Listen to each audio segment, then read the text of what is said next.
জেলা পর কোর্টে বোমাতঙ্ক। দুর্গাপুর মহকুমা আদালতেও বোমাতঙ্ক এবং এখনো এরই মধ্যে খালি করা হয়েছে আদালত চত্বর। দুর্গাপুর মহকুমা আদালতেও বোমাতঙ্ক। আমাদের সঙ্গে অর্পণ রয়েছে। অর্পণ, এখান থেকে কি খবর উঠে আসছে? দেখো, একেবারেই কিন্তু দুর্গাপুর আদালতে কিন্তু বোমাতঙ্কের খবর ছড়াতেই কিন্তু আতঙ্ক ছড়িয়ে পড়ে আইনজীবী এবং সাধারণ মানুষের মধ্যে।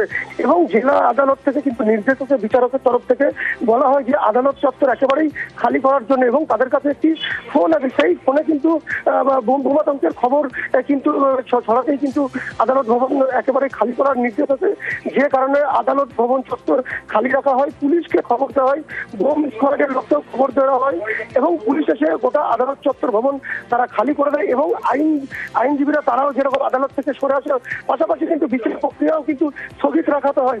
এবং এখনো পর্যন্ত আদালত ভবন চত্বরে কিন্তু আতঙ্কের পরিবেশ তৈরি হয়েছে এবং পুলিশ মোতায়েন রয়েছে এই গোটা আদালত চত্বর। বেশ।